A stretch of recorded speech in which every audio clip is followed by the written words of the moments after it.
دلوقتي يا جماعة رئيس نادي الزمالك لمّا طلع قال الرجالة بتاعتي بتضرب حشيش وبتجيب نسوان، في حلقة كانت مع ميدو وجدو ودويدار، فقال ميدو قال فيه كلام خطير جدًا، جدًا ميدو قال فيه كلام خطير جدًا في البرنامج، قال لك إن في لعيبة يعني جدو بيقول له ما ينفعش برضه يطلع رئيس الزمالك يطلع يفضحهم على الهوا، قال له: "ما أنت تعمل إيه من أنت لو رئيس نادي الزمالك وجالك لجنة المنشطات وعايزين يحللوا فجأة ما لقيتش لعيبة موجودة."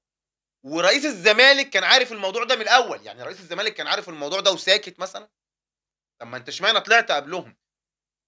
فمن ساعة تحليل المنشطات وما فيش حد اتكلم وقال إن اللعيبة بتاخد حبوب تخسيس ومش عارفة إن هي منشطات وإحنا لازم نبلّغ، هو مش قال كده ميدو يا جماعة؟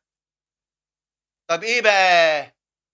طيب لجنة المنشطات إن طلع رئيس الزمالك اتهمهم بالمخدرات والبتاع، المفروض الطبيعي إن اللجنة أمهلتهم 72 ساعة عشان يروحوا يحللوا، فين اللجنة من تحليل المنشطات؟ ما راحتش حللت لهم ليه؟ وهُم ليه غايبين النهارده ما لعبوش؟ أنا عايز أفهم، يبقى هُم في دمهم حاجة، وعلى فكرة مش أنا اللي باقول هُم اللي أثبتوا ذلك، لأن عبد الله جمعة وفتوح طلعوا اعتذروا، اعتذروا عن إيه؟ يعني اعتذروا عن إيه؟ فتوح وعبد الله جمعة، معنى اعتذارهم إن هُم بيثبتوا التهمة على نفسهم إن هُم فعلًا شربوا حشيش، طب وهُم ده لتاني ماتش على التوالي ما بيلعبوش، مع إن ما عندهمش ظهير أيسر، والّا أنا غلطان؟ طيب معنى كده إيه يا جماعة؟ أنا عايز أفهم بس، يعني أنا عايز أعرف، هو معنى كده إيه يعني؟ معنى كده فين لجنة إحنا يعني إحنا إزاي يا جماعة الناس دي ما اتكشفش عليها ليه في المنشطات يا جماعة؟ فين عبد الله فتوح هو مش رئيس النادي؟ والّا أنت لمّا يطلع يقول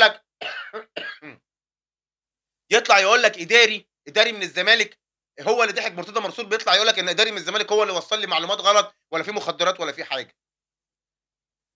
إذا كان الناس اللي عندك من هزازين الرؤوس اللي هو الراجل الكبير ده اللي اسمه محمد رجب ده اللي بيبقى نايم طول الحلقة ده، طلع قال هدِّد فتوح قبل ما يعتذر، قال له: "يا فتوح لو ما طلعتش اعتذرت هاجيب تاريخك كله وهافضحك."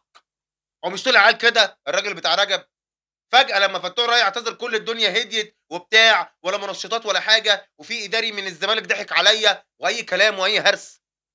يا جماعة فين الناس اللي ما اتحللهاش ليه؟ أنا عايز أعرف دي ما اتحللهاش ليه والموضوع سُكتُم بُكتُم ليه؟ والإعلام ما بيجيبش سيرته ليه؟ وما بيتكلمش عنه ليه؟ أنا مش فاهم أنا. أنا عايزهم يعملوا الماتشات للأهلي والزمالك ولكل لعيبة الدوري. معنى إن ميدو يقول الكلام ده معنى كده إن في لعيبة فعلًا بتاخد منشطات وما فيش ظلم. ميدو اللي قال كده ميدو، ورئيس الزمالك كان عارف، ولمّا الاتنين مشيوا طلعت تقول إن هُم بيشربوا مخدرات يبقى أنت عارف، أنت كنت عارف من الأول. طيب فدي أول حاجة سؤال أين لجنة المنشطات من لعيبة نادي الزمالك بعد تصريح نادي الزمالك؟ يالّا بينا يا جماعة والنبي حد يرد على إيه، على اللي جايبينّي عشان الموضوع ده مقرف جدًا، ويرد على الناس اللي بتسألني.